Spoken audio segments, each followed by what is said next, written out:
nilalaro siya. Ay, sus.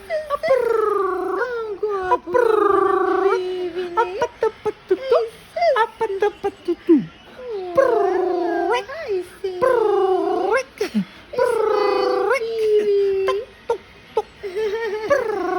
Gusto niya kalaro si Lolo eh. Oh.